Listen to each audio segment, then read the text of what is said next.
Bamada.net filɛbagaw foli ani tanu b'aw kelen-kelen bɛɛ lajɛlen Mali kɔnɔ ani Mali kɔkan aw denkɛ an'aw balimakɛ don Amadu Zɛn Ɲamele ka bɔ Bamada.net bɔlɔlɔ sanfɛ walasa an filɛbagaw an b'a fɔ ye k'an sigira an ka jamukan Mali kɛnɛ kan n'o de ye su kibaru ye jamukan mun n'an bɛ to k'o ɲɛnama ye juma o juma o la bi an bɛna da don sujet bakuruba 4 na ni k'olu walawala yalasa bɛɛ lajɛlen ka faamuya sɔrɔ la o sujet ninnu bɛna tali kɛ M5 mɔgɔw ka ɲɔgɔn ye dɔ kɛra kɔsan na mankan dɔw yera la fitina dɔw yera la an bɛna da don o la k'o walawala o tɛmɛnen kɔfɛ an ka premier ministre Choguel Kokala Mayiga a fana welelen don CNT mɔgɔw ɲɛma ni ka taa yɛrɛ ɲɛfɔ la o yɛrɛ ɲɛfɔ in an bɛna kuma o sujet in fana kan n'o tɛmɛna ka bɔ yen an y'a jateminɛ k'a fɔ ko an ka finitigilakaw n'olu bɛ wele ko fama ko olu bɛ ka matériel kuraw sɔrɔ sa u ka kɛlɛkɛminɛnw sɔrɔ wa k'u bɛ ka sebaaya sɔrɔ bi juguw kan an bɛna an da don o fana la ni k'o walawala o la n'o fana bɔra yen ari CEDEAO mɔgɔw ka médiateur kura n'o tɛna an fɛ yen ko Goodluck Jonathan ka nali ma bɔ ka danganiya k'a tun ye kasara dɔw sɔrɔ donc a ma sira sɔrɔ ka na nka u y'a nɔ labɔ ni mɔgɔ wɛrɛ o tigi fana nana Mali la an bɛna kuma o médiateur in fana ka nali kan o la sa ɲana an ka da don an ka sujet la n b'aw ladɔnniya k'a fɔ ko bi jamukan kelen tɛ ni an ka invité sanuman don n'o ye monsieur Tahirou Ba écrivain n'ale de bɛna bi jamukan in ɲɛnamaya ɲɔgɔn fɛ ɲana an ka don sujet la n bɛ kuma d'a ma a ka foli lase aw ma an bɛ sɔrɔ ka tɛmɛ n'an ka babu ye Tahirou bonsoir. أعوذ بالله من الشيطان الرجيم بسم الله الرحمن الرحيم والصلاة والسلام على أشرف المرسلين محمد صلى الله عليه وسلم بالما چنامسو دمسنيني مغكروبا kanta kay fo tawdeni Mali kono ani Mali koka aw bɛɛ lajɛlen ɲakuma n b'i yɛrɛ fo k'i waleɲuman dɔn ani ka baarakɛ ɲɔgɔn bɛɛ lajɛlen ani maa bɛɛ ka an lajɛ ni wagati in na Bamako Bamada sanfɛla kan. D'accord.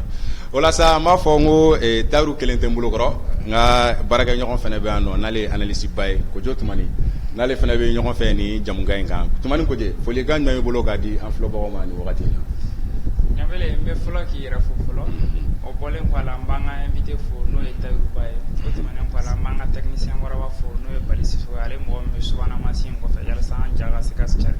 diɲɛ fan bɛɛ fɛ o bɔlen kɔ a la n b'a yira la k'a fɔ an filɛbagaw ma k'u k'u abonnenen to an na kosɛbɛ u k'u sɔgɔlen to an na nin wagati in na puisque an bɛna video min kɛ jamukan in bɛna boli kunnafoni min kan a nafa ka bon kosɛbɛ mais n b'a dɔn Ɲamele sun digir'i la kosɛbɛ quoi i ka kuma daminɛ na i bɔra k'a fɔ k'an bɛ juma na ka sɔrɔ an bɛ alamisa de la d'accord o la sa an b'aw ladɔnniya maliyɛnw k'a fɔ an ɲɛna ko an tɛna a ko ni bila daga girinda la an bɛ don an ka sujetw kɔnɔ n b'aw lakɔniya fana k'a fɔ ko Tahirou Ba mun filɛ an kɔrɔ jɛkuluba dɔ bɛ Mali la n'an b'a wele ko EMK i y'o membre ba fana ye wa i cɛsirilen don jamanako la donc Tahirou an y'a minɛ an y'a jateminɛ kɔsan na M5 la ɲɔgɔn ye dɔ kɛra fo mankanw bɔra la mɔgɔ dɔw yɛrɛ ko fo bugɔli taara y'a ko la mais i yɛrɛ ye membre ye qui est actif yala nin ko in i bɛ se ka mun f'an ye M5 ka conflit mun tɛmɛna kɔsan na. Bon bamananw ko n bugɔra n somɔgɔw ɲɛna o tɛ ci sama bɔ ko mun kɛra kɔsanni na sɔnni n ka n da don la mun de y'an se yan parce que diɲɛlatigɛ ko o ko n'a kɛra i b'i yɛrɛ ɲininka mun de y'a to a kɛra M5 rassemblement de toutes les forces patriotiques o kɔrɔ ko faso kanu miskala zaratini bɛ mɔgɔ dusukun na k'an bɛɛ k'an bolo di ɲɔgɔn ma bon n'o fɔra cɛ tɔgɔ ma fɔ muso tɔgɔ ma fɔ parti ma fɔ syndicat ma fɔ diinɛ ko ma fɔ ko n'i ko ye maliyɛn ye Mali kanu b'i la an ka wuli ka jɔ kɛ walasa ka faso bɔ ngalama la san 7 fanga dɔ kɔfɛ o fanga mun tɔ kun kɛra an bolo an kɔnɔ gana an ma fɛn kalama dun an dafina an ma kɔrɔ dun an solila an ma taama ye n'o ye Ibrahim Boubacar Keita ka fanga ye Ala ka hinana k'a dayɔrɔ suma. Bon o san 7 maliyɛnw ye sɛgɛn bɛɛ lajɛlen u ɲɛna kalanko nasira kan. Misaliya la an y'a ye k'a fɔ école karamɔgɔw bɔra ka grève dabilabali kɛ. Maliyɛnw tilala ka gɛlɛyaw caman u ɲɛna tuguni kɛnɛyako nasira kan. Misaliya wɛrɛ la an y'a ye k'a fɔ docteurs ye grève kɛ à peu près a grève a taara fo kalo damadɔ en même temps mɔgɔ mun ni tora la banabaatɔ kunda a ka ca ni maa 500 ye. Dɔw yɛrɛ ko maa 500 a tilancɛ bɛɛ tun ye muso ni denmisɛnninw ye. O tɛmɛnen kɔfɛ an y'a ye tuguni k'a fɔ kiiri yɛrɛ tɛmɛni nasira kan sariya tigɛbagaw yɛrɛ wulila ka grève dabilabali kɛ ka baara ɲɔngiri dabilabali kɛ kalo caman o kɛra sababu ye ka mɔgɔ caman tɔɲɔ kaso kɔnɔnaw na ka sɔrɔ u ka kiiri ma kɛ kiiri turu ma s'u ma. Lakana nasira kan o ma kɛ kɔnɔdimi ye ɲɛdimi kun don an bɛɛ lajɛlen ɲɛ b'a la. Ogosago 1 Ogosago 2 Sobame 1 Sobame 2 o dugu dɔw tɔgɔ ye mɔgɔw 100 yirikaw fagara dugu mun na maliyɛn kunda Bulkesi b'o la Indelman b'o la. Bon surasiw yɛrɛ kun bɛ nin bɛ bɔnna na surasi batani kɔ dɔw ka chiffre la dugu 600 ni dɔɔni. Bon finalement mɔgɔw y'a ye k'a fɔ ko mɔgɔ ko tɛ Maliko de don. Donc ko ni maliyɛnw ma wuli k'u tɛgɛ di ɲɔgɔn ma ko kulusi ɲiginɛ ka fisa n'a a jiginnen ye forokoni kana to a dogi sara la. Donc o de ye M5 yɛrɛ wulikajɔ daminɛ. Mais bamanan ko n'i y'a mɛn jɔnni kunna di i b'a fɔ sababu ɲuman diɲɛlatigɛ ko o ko a sababu bɛ bɔ cɛ dɔw ni muso dɔw de la à un moment dans l'histoire. Hali diinɛ n'i y'a ye Ala kɔni bɛ diinɛ di kira ma mais kira de bɛ kɛ sababu ye ka diinɛ lase mɔgɔ tɔw ma a bɛ don a la. Mais Ala yɛrɛ yɔrɔ ale ka kiraw ni a ka muminiw bɛɛ lajɛlen ka kan ale ka diinɛ baara la parce que ko fana bɛ ten ne quoi. Donc an y'o kɛlɛ kɛ kalo 3 wulikajɔw kɛra Mali kɔnɔ ani Mali kɔ kan. Kasoladonw kɛra bugɔliw kɛra nɛniw kɛra a fasodenjuguw de don dɛ coup d'état kɛlaw de don dɛ a tɛ constitution nɔfɛ dɛ aw tɛ démocrates ye dɛ mais an y'an ɲɛ ci o bɛɛ lajɛlen kan pour que an ka laɲini ye mun ye a ka ɲɛ. Bon an ta kun tɔ ma k'a la ko an tɛ mugu dun a tɛntɛn d'an ɲɛna ye parce que an ye compromis baden de kɛ pour que ka IBK yɛrɛ ka régime sauver parce que mɔgɔw bɛ ɲinɛ o yɔrɔnin ninnu kɔ dans l'histoire. An y'a yira k'a fɔ bon d'accord IBK e ka wala ɲɔngiri o ka bɔ a ma mais an ka memorandum filɛ an k'a ta ka baara kɛ. Jɔn ko k'a sen tɛ memorandum la bi k'a sen t'a la sini. A don M5 RFP mɔgɔw n'a ye ɲɔgɔn ye a ma tɛmɛ minute 15 kan ko k'u ale ka majorité ka taa kuma tɔ laban majorité mun ni kisɛ t'u ka jaba la bɛɛ kun b'o dɔn ensemble pour le Mali mɔgɔw. Donc blocage yɛrɛ finalement a ma bɔ M5 ka mauvaise volonté la au contraire M5 ka bonne volonté kun bɛ yen nɔ mais malheureusement a wolola le 18 août la lorsque armée malienne dans toutes ses composantes parce que mɔgɔw bɛ ɲinɛ o yɔrɔnin de kɔ pour la première fois dans l'histoire du Mali sorasiw y'a faamuya garde kunda gendarme kunda police kunda bere rouge kunda bere vert kunda hali sapeur pompier kunda ani police kunda u bɛɛ lajɛlen ka jɛ ka jonction kɛ pour sauver le Mali. Donc même l'action de 18 août là a tɔgɔtigi kɔni an ka colonel Duru ninnu ye an b'u fɔ k'u waleɲuman dɔn mais mɔgɔw kana ɲinɛ o yɔrɔnin kɔ armée parti bɛɛ lajɛlen de farala ɲɔgɔn k'u tɛgɛ di ɲɔgɔn ma comme un seul homme. Il y a faamuya ka jolibɔn bali Mali kɔnɔna na. Maintenant il y avait deux forces du changement mais a bɛɛ ye maliyɛnw ye a finitigi ani a finitantigi n'o ye civil ye anw ye. An y'a ye k'a fɔ sisan bon wulikajɔ kɛra de ko Mali kura kɔrɔ ye mun ye kojugu de y'an lase dingɛ kɔnɔna na san 7 tɛmɛnen na ko k'olu da bɛɛ lajɛlen tugu mais malheureusement il y a eu un mauvais casting tɛ dɔwɛrɛ ye o n'i ye docteur wele ka n'a bila k'a ka mɔgɔ kalan hali n'a y'a timinanja a tɛ se k'a kɛ i n'a fɔ mɔgɔ min bɛ se mɔgɔ kalan na e ye journaliste ye mais ne tɛ journaliste ye o donc ni ne ye n bila e ka rôle la sisan ne bɛ bɔ n ka rôle la n bɛ kɛ ko wɛrɛ ye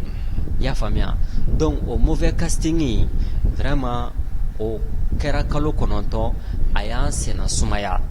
Mali kura baaraw sigili la Donc au mouvance in bela jele konana na anya ka fo CEDEAO fana essaie ki dado Mali konako la depuis ibeka ni M5 be nyona fo kana coup d'état que le 18 août au koffe.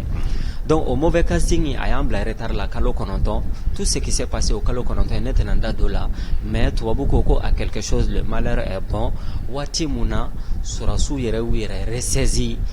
qu'il faut rectifier les tirs en bou fo la ku wale nyando parce que adamade mama be jimi ibe fli. Donc maintenant yuka baraka rectifier ka segi force de changement ma no M5 RFP. Mais mon frère de ñinga parce que ñingal kala te fli anye kalo kononto folo mun ke joni manka me M5 konana na manga huteo ningo manga hute c'est-à-dire nkante munun farala sorasuka M5 ko folo la he manga hute M5 konana parce que wakati am bela jele da kumbe fli kele na ka fie o wakati de anya ira ka fo jamana tabolo ante jenai Mara Nasra Amason Ama. Donc, on est critique ou badé que M5 Tola, et c'était des critiques légitimes et légales parce qu'on des forces de changement. Tout à fait. Ou tunganka anga kononi di ama akapa ambulo. Jakmani sagoba kanonana. Maintenant, on y a kele fanake, on y surasu nana nyoko insisa, au don de daouli la songalamaye. Parce que maintenant, il y a eu, malheureusement pour les M5, cette question de leadership. Alors que, il y a beaucoup de gens au sein du M5, même à Niamgo Bado, ils ont brillé par leur absence. Et la nature a horreur du vide. Au vide mou, ni Shogel Kokala Maïga, un premier ministre Mbebi, aya Asenda Dala, Kakela Tana Sebe Kake. Donc, c'était vraiment légitime. Ma Fongo, Premier ministre, ça lui revenait de plein droit, mais c'était vraiment une légitimité historique à Serakamou portée avec les M5 jusqu'au 7 juin, Nakera Premier ministre. Donc, à quel est le Premier ministre à 600? Vraiment, le fait que Mali Fanaye et choix politique ka jamana tabolo yelema marani coopération nasraka donc jugu willa faso kono ani faso ko kan Mali agressé de tous les parts. Maintenant pour que ka soti kalada dabe kon Shogel est le bouc émissaire désigné, sa tête est mise à prise pour l'abattre par tous les moyens. Au Kara Malikoyo, au Maké Malikoyo, il faut abattre l'homme Shogel alors que on a famille là bamanangote ko baw yere dama ka tonyona o ka fsa suruku ka dan tulay ne ma fo Shogel est un génie, ne ma fo c'est un prophète, ne ma fo il est le plus intelligent de tous, mais ambe to mena ko bi anga ka mboloti nyoma. Mais malheureusement au intelligence politique ani o adamadia yere hakli o be M5 mogodo jebi olu de be shuba kan fola dala shumadi klimadi ni ya kelengele fan fa nyininga uka kuma kan fola uti malion ga kenaya ko uta joro utanga lakana ko joro utanga balo ko joro utanga kalango joro kayala Mali kono herani badina isa ko mauto joro Shogel ya dota Shogel ma bota Shogel ka démissionner Shogel kana démissionner abi asimi fait ati asimi fait. Ça c'est le débat de caniveau ni nyaka ngono kuma de ambolo. Il y a question posée on ambeka répond, mais malheureusement en manka attarder ngaira parce que ci wara ba ko nyamso bala munte chechi boy malion kam mago fosité nunu nga shuba kan fola bi ya famia. Donc chinois ko président korodo be Deng Xiaoping akoko jakma kera jemayo jakma kera fimayo jakma kera neremayo jakma kera blemayo kaka nyina mena doro ne be nyingal mun kebi Shogel abeka nyina mena wa ta ka mena di parce que anya e ka fo ay axe folo mirata ko kaka PAG programme d'action gouvernementale o sécurité. Bon ni lakana du nyanabora kenaya be nyanabo ni lakana nyanabora kalango be nyanabo ni lakana nyanabora dunga fa be nyanabo ni yame nyona dugu grenate de isi enfla de be duguma. Donc bibina alhamdulillah bebe ki tege nyashi romna klebe ka boy dondoni, mais au korote fana ko tout va très bien walma me tegara funyana matin midi soir loin de là. Donc mo munu me ka keleke bi M5 konanana ou bi Shogel ko kele de la ou bonne chance ni dakumbu ni Shogel che ou bonne chance en Malien on be fait ka srawere de ta o ka Mali redresser ka Mali kura wolo ka di Malien ma en bela jele ka nafa bo de la mon frère. D'accord. Maintenant l'autre jour là M5 ka feina mogodo tara Effectivement, qu'on a fora l'allemand ma ko signé kele ka bolo kurule be si mɔgɔ mun yɛrɛ bɔra n tɛ mɔgɔ tɔgɔ fɔ parce que c'est pas la peine n y'o de fɔ bɛɛ bɛ fili niyɔrɔ to ma mais mɔgɔ si tɛ fili a niyɔrɔ kuma ma ale ko k'ale yɛrɛ taara polisiso la fɔlɔ ka taa foliw ɲɛna k'ale bɛna taa réunion kɛyɔrɔ dɔ la ko lala man ka bɛɛ bɔ ye mon frère n'a fɔra tɛgɛ bɛ t'i sɛ kulo kɔrɔ hakili ma b'a faamuya e yɛrɛ b'a dɔn weleli bɔgɔ ka di san k'o wele bali ni hakili dɔɔni b'o tigilamɔgɔ la i bɛ taa mun ɲini o kɛnɛ kɔnɔna na mais olu t'a mankago fa ka olu t'a dɔn k'a mankago fa ka taa misiri la donc i taara ka taa défi ni bras de fer i taara n'o dynamisme de ye donc il a été bien servi et puis il a menti ko il a été agressé mɔgɔ minnu agressera en tout cas anw ye mɔgɔ minnu agressera Mali kɔnɔna na han a caman ti jɔ téléphone ɲɛkɔrɔ ani micro ɲɛfɛ k'i b'i yɛrɛ lakali dɛ e ka ko tɔ bɛ taa ɲɛnabɔ dɔgɔtɔrɔso de la donc c'est un menteur professionnel un menteur pathologique donc il est en train ka na ni confusion ye ka na ni diversion ye ka maliyɛnw orienté ka taa sujet kan sujet minnu yɛrɛ n'a t'a intéressé bi a t'a intéressé sini hakɛto bɛ nin ka salamu alaikum. D'accord an b'i fo Tahiru ka nin walawalaliw la kojɔ tuma nin bɛ yɛlɛma ka se fana ma faranga jumɛn bɛ bolo ka fara Tahiru ka nin walawalaliw la. Bon a ye min fɔ Ɲamele i ka kuma a ye min fɔ a ka kuma kɔnɔna na n y'a ye k'a fɔ siga t'a la quoi puisque M5 ko in a y'a fɔ cogo min a ma daminɛ bi quoi et puis i bɛ k'a ka marako jugu a daminɛna Mali kɔnɔna na yan parce que a ka gouvernement fɛ maliyɛnw y'a jira k'a fɔ ko ni an ma jɛ ka kulu dɔ former Mali tatɔ do dingɛ kɔnɔ de Mali tun bɛ dingɛ da de la o wagati dɔɔni dɔrɔn de tun b'an jɛ an tun bɛ don dingɛ kɔnɔ yanni M5 tun ka fɔ mais M5 formelen an y'a ye a kɛra tare o wagati la mais ni wagati laban in na an y'a ye k'a fɔ ko M5 formé wagati an tun y'a ye k'a fɔ politique ko tun tɛ association min de don c'était des associations à but non politique tu vois maliyɛn bɛɛ de tun bɛ association in kɔnɔna na a daminɛ na i ye maliden i kɔni tun ko Mali kanu b'i la i tun bɛ jate M5 den fɛ mais kɔsa in na an nana k'a ye M5 yɛrɛ formelen kɔfɛla la pouvoir wagati min Assimi Goïta colonel Assimi Goïta le chef et puis l'ultime dirigeant wagati min a nana ka sigi Mali kunna an y'a ye k'a fɔ ko politique mɔgɔw u ka boli ka ɲɛsin yɔrɔ kɛra min ye fɔlɔ o kɛra M5 de donc on peut dire maintenant actuellement M5 politisera de pour que ka se ka ni divergence don a kɔnɔna na sinon e ko e ta ye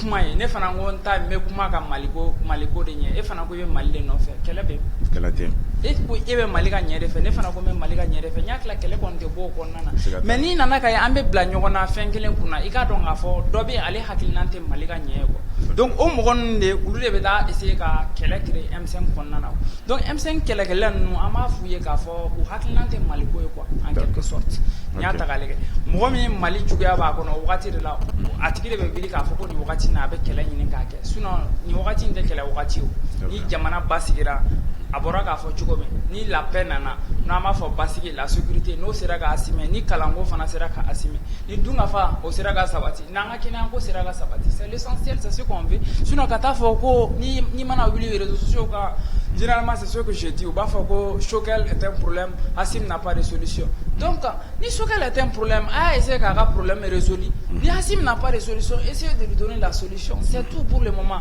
ni y'a tila nin wagati in kɔni an man ka divergence créer k'a fɔ k'an bɛ taa conflit kelen k'a fɔ k'an bɛ fanga ɲini ko kɛ quoi d'accord nin wagati tɛ fanga ɲini ko nin wagati ye jamana jɔko de ye d'accord hakili la an filɛbagaw bɛ ka faamuya sɔrɔ nin walawalaliw la o la an bɛ an da don an ka babu filanan la n'o de ye k'a fɔ an ka premier ministre Choguel Kokala Mayiga k'a kan ka taga programme d'action gouvernementale yira CNT mɔgɔ la yala nin programme in e bɛ se ka mun f'an ye nin ko kan Tahiru Ba. Bon n y'o de fɔ quoi ko kuma ye toden de ni dɔ ta dɔ kɔ bɛ bɔ sɔnni k'i ka question jaabi maintenant pour que kana ni diversion ye maliyɛnw kɔnɔ Mali kɔnɔ ani kana ni confusion ye u b'a essayer k'a fɔ comme si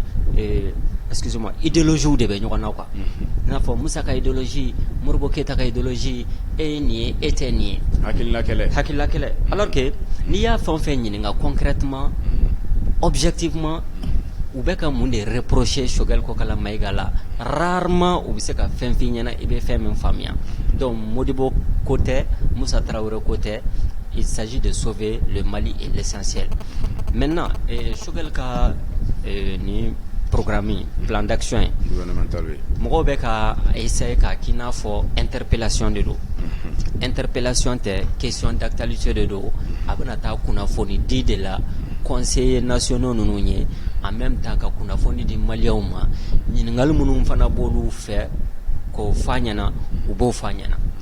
donc maintenant baro de don u bɛna baro lasigi kɛ a ye engagement minnu ta axe 4 k'a bɛna baara k'o kan kelen a filanan n y'o de fɔ n ko la sécurité n'a pas de prix parce que insécurité min n'an b'a kɔnɔ bi ne t'es expert en sécurité, je suis pas un spécialiste en sécurité, mais j'ai une lecture politique de ce qui se passe. Au Coran Mounié, ni Mali armée ta k'a lajɛ i b'a ye k'a fɔ armée a ye si saba de sɔrɔ an ka jamana in kɔnɔ depuis 1960 a si fɔlɔ k'a ta 60 la ka n'a bila 68 la o armée in sigira de walasa an ka indépendance a kurakurani a bɛbɛlamani k'a kɔlɔsi dangari kana se ka k'a la en même temps ka tila ka sɔrɔsiw kalan patriotisme na parce que Thomas Sankara b'a fɔ de ma ko un militaire sans formation politique est un criminel en puissance parce que mɔgɔw b'a ɲɛna ko sɔrɔsiya ye boum boum dɔrɔn de don o tɛ quoi derrière bibi na la nouvelle génération des militaires maliens ou africains là a bɛɛ formation académique kɛ ni maîtrise tɛ mun bolo i b'a sɔrɔ bac b'o bolo au minimum quoi. Bon, armée yɛrɛ kɔnɔna na i b'a sɔrɔ y a des docteurs en communication, il y a des ingénieurs, donc intellectuels de bɛ don sɔrɔsiya la sisan. Mais maintenant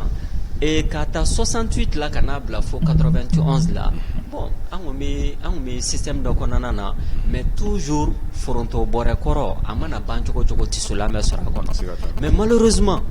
an ka démocrates nanen olu y'an ka armée de filenkoloti ka dankoloti pour la première fois dans l'histoire de l'Afrique k'i ka jamana marifaw bɛɛ ta k'a fara ɲɔgɔn kan a n'a mugujugu n'a kisɛ ka taa bɛɛ jeni bɛn tɔgɔ la Mali de y'a kɛ k'an ka char combat ta k'a feere sugunda nɛgɛtigɛlaw ma o bɛɛ kɛra yan nɔ k'an ka hélico immobiliser yan nɔ o bɛɛ kɛra en même temps ka tila ka Mali sɔrɔsiw ta k'u kɛ casque bleu ka tirailleurs ye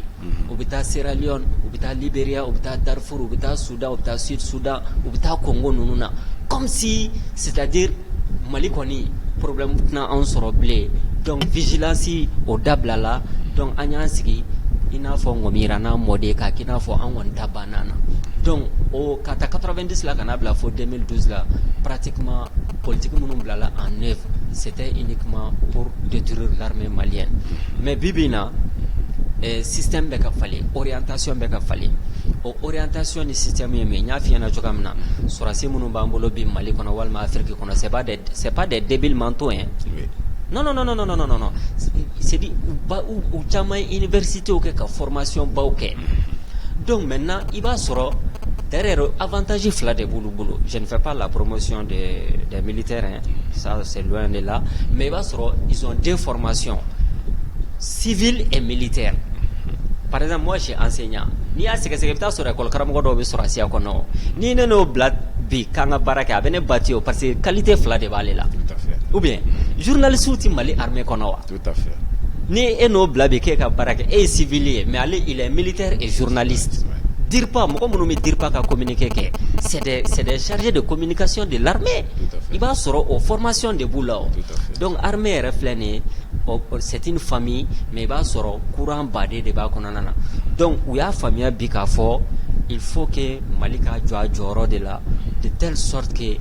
an ka armée a ka mission première ye mun ye la défense de l'intégrité territoriale du Mali la protection des personnes et des biens u b'o baara de la o baara in taabolo dɔw ye k'an ka partenaires stratégiques k'a multiplier depuis o kɛra san an ta tɔ kɛra la an ni puissance dɔw cɛ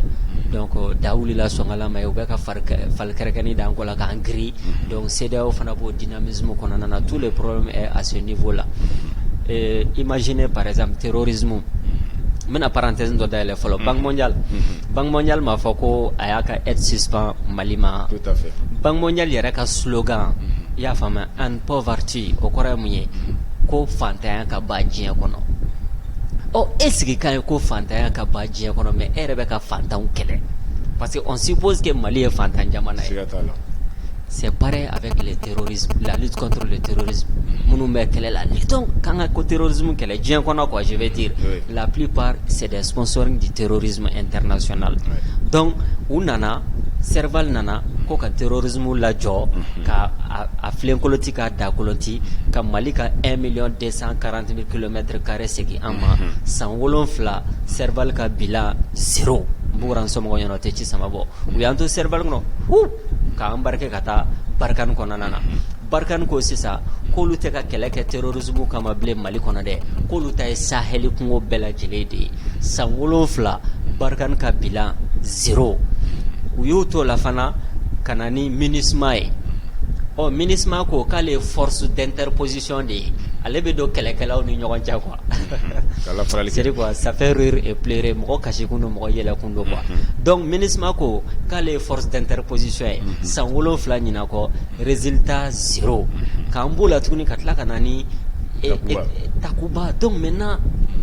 cercle vicieux an ma se ka bɔ. Maintenant le fait que Mali ko bɔ san 7 dɔgɔtɔrɔkɛ i bɛ ka fura min di yan non seulement bana ma ban mais i nana bana mun furakɛli kama dɔ farala bana kan n bɛ fɛ e ka to n kɛrɛfɛ n bɛ n tɛgɛ bɔ docteur wɛrɛ nɔfɛ lala e n'o ka fara ɲɔgɔn kan ka ne ka bana ban dɔgɔtɔrɔ kɔrɔlen ko k'o tɛ kɛ ko fo fini bɔ nɛrɛ bɔ problème bɛ filɛ nin donc sisan parce que ale b'a dɔn ni docteur kura in nana k'a bɛna ale dɛmɛ ka ne banabagatɔ furakɛ o bɛna bɔ ale ka compétence kalama ale bɛ janfa min na walasa ka ne ka bana juguya o bɛna bɔ kalama ne fana bɛna bɔ kalama donc sisan e de tɛna kɛ ne jugu ye dɔgɔtɔrɔ kɔrɔ wa kuma bɛɛ filɛ nin kɔrɔ donc en réalité n'i ye ko ninnu lajɛ ni ji ɲɔgɔn jɔlen i b'a ye k'a fɔ c'est les mêmes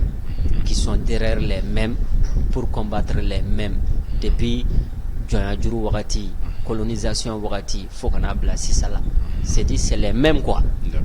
Y'a famille pour combattre les mêmes au profit des mêmes. Donc CEDEAO est un instrument entre leurs mains pour que parce que c'est ça que l'homme blanc a fait quoi. Forokono John ani Sokono John. Malcolm X va follow les maisons des nègres et les maisons du champ. Sokono John dépala ka Forokono John da koma jai. Parce que ebe nyandi ba goro la Forokono nana. Maître be goshi ebe kle barala mais ni bi teguli la kɛrɛfɛ climatiseur jukɔrɔ ni do ɲɛ e dɔrɔn ni bɛɛ lajɛlen bi tiɲɛ parce que ale bɛ hɛrɛni mun na maître kɛrɛfɛ dɛ ale b'a fɔ k'e bɛn'o de bila en jeu alors que n'ale farala e kan aw bɛ jɛ ka jugu kelen kɛlɛ n'o ye maître ye i y'a faamuya mais malheureusement on envoie toujours un noir pour châtier un noir sinon Macron yɛrɛ tɛ se ka wuli ka na k'a bɛna mɔgɔ châtier Mali kɔnɔ il envoie ses sbires i y'a faamuya de la CEDEAO pour châtier les Maliens. Donc les Noirs pour châtier les Noirs. Sinon, tu as vu quel continent, Asie, Europe, Amérique, ou ka organisation sous-régionale nous bédje, ou ka jamanado, ka blocus kaka. Blocus total. C'est une honte pour la CEDEAO. Et c'est pourquoi nous avons choix de Maliens Bolobi. Résister ou collaborer. Maintenant, ni ko ibe collaborer et bonne chance autant on va choisir autant malien on va option donc on a décidé de résistance donc parce que Ezekiel Bafodema résister c'est le début de la victoire ni e shenya ma shibo avec kule foka dabaraba fra ambo de la pi on va continuer et on va gagner ce combat là. D'accord, et quand la cellule hier nana dado média CEDEAO ko la an yɛrɛ tun ka an da don a point na. D'accord. K'a fɔ a fɔra ko CEDEAO médiateur kun dalen bɛ Mali kan n'a ma se yɛrɛ ka ban yɛrɛ. Yala o Goodluck Jonathan yɛrɛ y'a nɔra bila mais e yɛrɛ ka la cellule la sisan non Mali a décidé ka résister. Yala choix minnu bɛ k'a kɛ e yɛrɛ bolo au lieu que Mali ka résister au lieu d'an ka taa ni table de négociation na n'u t'a to an ta la parce que Malien caman fana bɛ k'o yɔrɔ réclamer k'a fɔ ko CEDEAO n'u t'a to an ta la ko ça vaut même pas le coup ko Mali n'u ka taa table de négociation na mais an bɛ e yɛrɛ ɲininka Taruba e ka analyse la CEDEAO mɔgɔ ka nin a nouvelle arrivée an kan ka nin bila minɛn jumɛn kɔnɔ. Bon mun y'an ni CEDEAO bila ɲɔgɔn na ko démocratie n'i y'o démocratie in ta k'a lajɛ o tɛ CEDEAO jamana fosi kɔnɔ mun y'an ni CEDEAO bila ɲɔgɔn na ko chronogramme n'i y'o o chronogramme in ta k'a lajɛ parce que a bɛ élection ni mandat de ko fɔ CEDEAO jamana fosi tɛ yen mun b'a ka mandat respecté. Alassane Dramane Ouattara a ka 3e mandat nɔfɛ a ye Ivoirien 200 de bɔnɛ a nin na. Alpha Condé a ka 3e mandat nɔfɛ a ye Guinéen 300 de da joli la. Donc l'inversion totale des valeurs i b'o dɔn wa zon ka kule fɛntigi la quoi ou bien gulɔmina mɔgɔ min ka baara tɛ fosi ye gulɔmi kɔ o ka kule gulɔmibali la k'o ye gulɔmina ye ou bien jɛnɛyakɛla baara fosi tɛ mɔgɔ min na jɛnɛya kɔ mɔgɔ min yɛrɛ tɛ jɛnɛya kɛ a tɛ gɛrɛ a la jɛnɛyakɛla ka tugu o nɔfɛ e de ye jɛnɛyakɛla ye e de ye zon ye e de ye gulɔmina ye ka sɔrɔ ale b'a bɛɛ kɛ inversion totale des valeurs ka so foni ka fali sira nɔ na élection n'a fila de don n'a sera ka kɛ a fɔra a banna n'a ma se ka kɛ n y'o de fɔ n ko ci wɛrɛ bɛ kɔɲɔmuso bala mun tɛ sɛsi bɔ ye maliyɛnw k'a lajɛ a bɛ ɲɛ cogoya min na parce que n'a ka ɲagami maliyɛnw de b'a ɲɛnabɔ anw ka problème a bɛ ɲɛnabɔ Bajoliba da de la a tɛ ɲɛnabɔ Abuja a tɛ ɲɛnabɔ Addis Abeba a tɛ ɲɛnabɔ Bruxelles a tɛ ɲɛnabɔ New York a bɛ ɲɛnabɔ Bamako Bajoliba da de la ni maliyɛnw y'a bila yɔrɔ min na o de don n'o faamuyara an bɛ lafiya o ye analyse fɔlɔ ye analyse filanan CEDEAO ko ka chronogramme di 12, d'accord 16 à 18. Non, peu importe. Jamana mun ye qui est victime de terrorisme san 7 e ma kala kari ɲina ka kɛ ni duguti ye i ma kala kari ɲina ka kɛ ni sɔrasi fagali ye i ma kala kari ɲina maliyɛn ma 2 olu de bɛ réfugié o CEDEAO dugu kɔnɔna na jamana mun b'o degun kɔnɔna na san 7 ka tila ka degun bɔ o jamana kɔnɔ tellement gɛlɛyara ka don CEDEAO jamana dɔw yɛrɛ kɔnɔ i n'a fɔ Burkina i n'a fɔ Niger ne ko miiri de bɛ ɲɔ kɛ gulɔ ye ni CEDEAO tun bɛ réfléchir même une seule seconde a yɛrɛ ma de ko don a tɛ réfléchir a yɛrɛ ma de a bɛ réfléchir ni mɔgɔ wɛrɛw de ye ni CEDEAO tun bɛ réfléchir une seule seconde CEDEAO tun tɛ nin sanction in ta ka Mali sɛgɛrɛ. Surtout en cette période de crise. Non, le Mali a toujours été dans la crise. Mali ma deli ka bɔ crise kɔnɔ. Ngɛmɛ de e sigiɲɔgɔn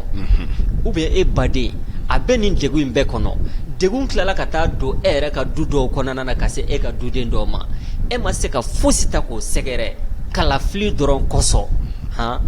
ka blocus total kɛ o jamana modèle kan. Où est l'intelligence? Où est la solidarité africaine? Il n'y en a pas, parce que tout simplement, nous de fois, CEDEAO, c'est une organisation sous-régionale aux ordres. C'est-à-dire non, tu dis pas de baby flin Thomas, même aussi tu flin maman. Florence Parly, la ministre française de la Défense, 15 jours avant le sommet de la CEDEAO, a fait Dakar Kouka sanction ta Malikama, au cas où ni Malima obtempéré. Ça, c'est des faits. Forum Munkara Dakar sur la paix. Elle a dit là-bas mot pour mot, 15 jours après, où est Mali sanctionné.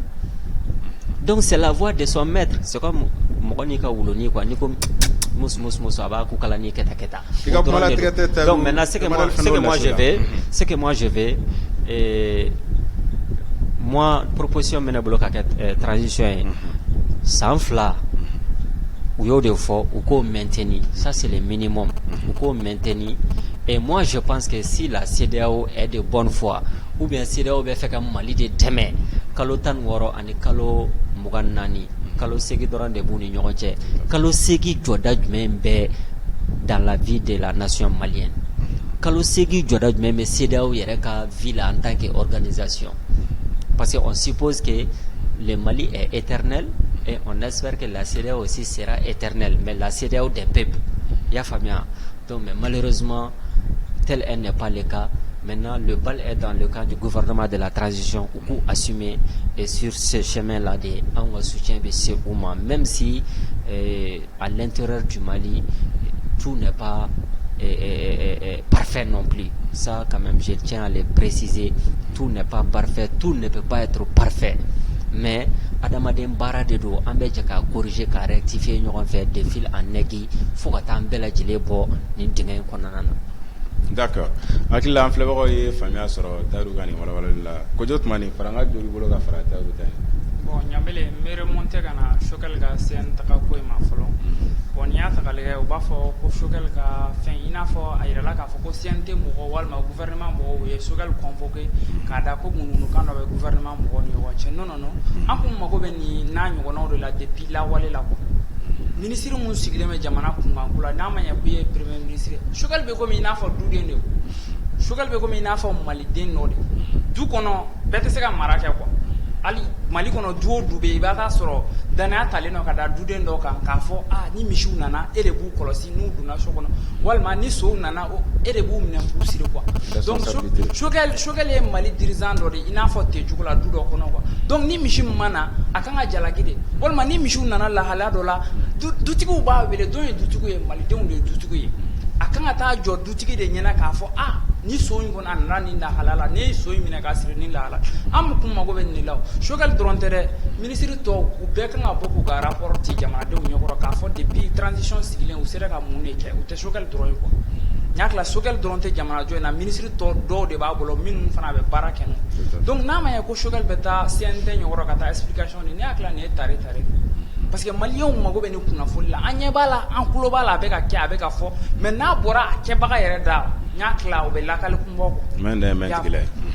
donc shogal tagali malien wana america fo ko way ko convocation do le jiro na ma walma ay para do de ke walma ko hasimi do era ko way ko hasimi fe ka shogal blade ko kama ko nan na rapport e munte se ka fin do ko donc a be démissionner c'est pas le but non shogal takune ka ta fo ay min ke jamana de nga comparer ibe ka marago jugu ina ani depuis Maliera dans ne ma delgani rapport na suku ketugo en moins de 6 mois ou 9 mois comme ça ka se ka jamana parti do sécuriser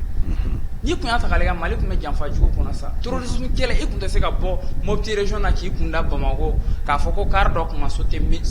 semaine kono car ça va ma sote min kan laxo bamago mobti o kuma se ka fam jugo mais depuis on allait ya tena min sote ko en do borola donc ambe se ka foko basiki be kana centre la nord ko na ambe se ka fo tare bibina donc ni sugal bora ka rapport que moi je pense qu'il le faut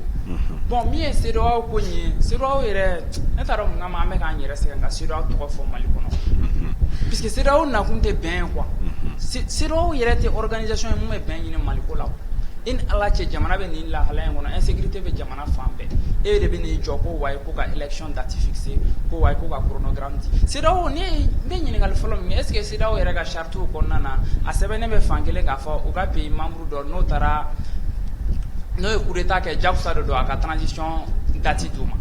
o te se do ko organisation kono non o kan ga réelectir ke o ire de bu ire so kuma do la ko est-ce que o ga sere action ire kono adagale no ka fo ko un pays membre aka ka chronogramme di aka election y a pas bon ayela bingane ke mali kanwa bon ni ay ka fo c'est do ire fait en balmania bora ka fo tayru bora ka fo comme ils ne travaillent pas avec leur faculté mentale ils sont manipulés par d'autres personnes d'accord c'est do ire te ka baraka na hakilna o de gunne be c'est do kanwa mais o ga médiateur abena ko sayna toujours nga jam kan ko na meto kan ne fusa e ala na ko ni senchuna mali kono jina me nyini ngali kele mun ya asime ni shogal ni mali jaw ni fen nu fe les 5 colonels nu fe ala kama o ka do mobile kono o ka do mali parti mu aka damne kai fuka ta tawdeni ako chachina ka mobile akele me mobile kono na ka chauffeur armement fouté toi nous asoro na sira ka taka sigi herela voilà là on peut organiser les élections d'accord maintenant kon mata ka sigi aka donc insécurité be jamana kono non kon ma don na do na kai munu ka ta tawdeni ka singana atese ko kere mali bibi na niveau na atese ko ke ka soro armée kon ma sécuriser donc au bolen ko ala sira o ira kan an débarrasser ka bola an kan a bola de peu puisque na ma bo sira ko ina ante la fia quoi sira o kele no la mentalité do an ngolo la ka fa ko nulu te ko non mali ko banen bibi na sanction bine malika ça fait comme ere moi ante ka jimia ante ka nga dumuni do c'est-à-dire mali ere kono faso don jugu de ben moi sinon sira ko sanction te se ka foi ke moi al ne jabe aga frontière datu ko ala ka frontière da le noy d'accord ko jot man ambi foi gani wala nun la ka dani wakati koroni nafsiraw ye ama anda do anga 6 labana teliala no de ka fo ambela jelebe ka jatemne ko mali armée kuma be ka fo fambe ko mali armée monte en puissance on a fini tigela ko seba bubulo ko sobe ko sanfala yare la ko bu jorofi wa ko minango nasiraw fana la ko mali armée be ka minan kuro soro tayruba me ngali tengulo la era ka analyse la ni kuma be ka fo ko l'armée monte en puissance no de ka fo ko mali fini tigela ko coup d'état ken bitie ko seba be Mali finitalakaw bolo i bɛ se ka mun fɔ an ye ka analyse la. Tout d'abord an bɛ Mali sɔrɔsiw bɛɛ lajɛlen fɔ k'u waleɲuman dɔn, an bɛ état major mɔgɔw bɛɛ lajɛlen fɔ le haut commandement ani le ministre de la défense ani président ni premier ministre, parce que un état fort, une armée forte dans un état fort, o kɔrɔ ye mun ye ni état affaiblilen don aw ka armée hali n'a timinandiyara a nɔ tɛ yen. Parallèlement parlant, par exemple sous IBK,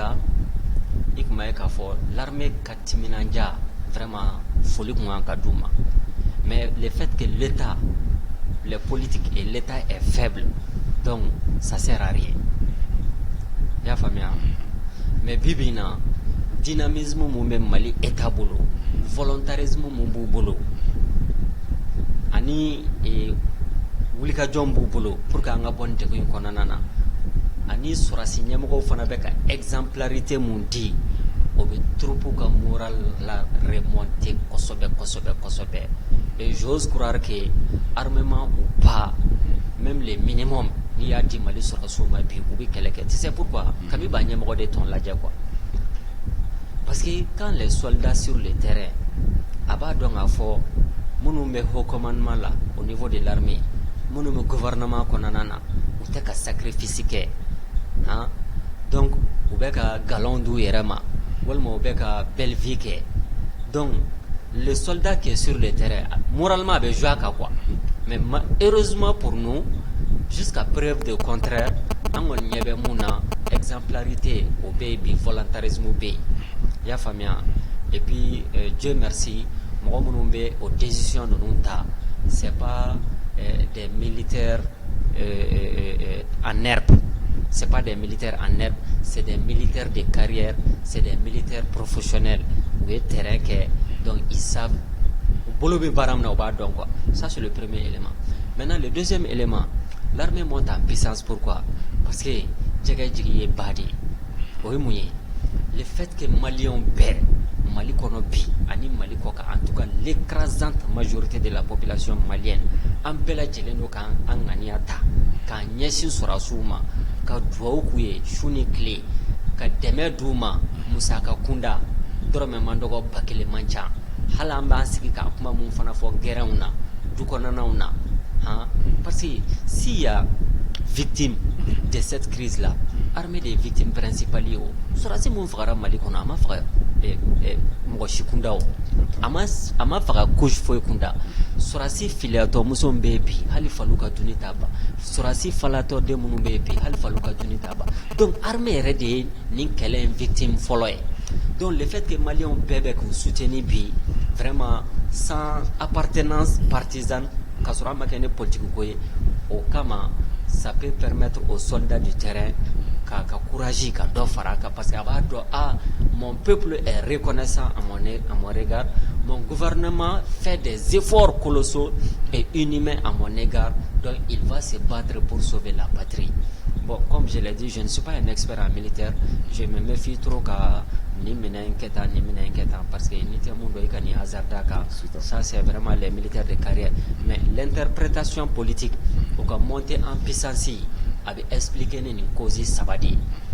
Gouvernement ka un état fort, et Mali gouvernement Besranka, on peut dire que c'est un état fort, parce que c'est un état Mumba Kono abo fort, n'en déplaise. C'est ça, politique ou quoi, il faut s'assumer quoi. Donc il s'assume aujourd'hui en termes de discours et en termes d'action. On va permettre trop de oula. Deuxièmement, on va dans le haut commandement de l'armée, Mounoumbe Posou la bi, ou bien qu'un effort paquet, non seulement qu'un maintenant ça vous protéger, donc vous accompagner, au bateau, force bido, tchedo na tereka. Et maintenant, Malien m'a million mougan perfadabou kofe.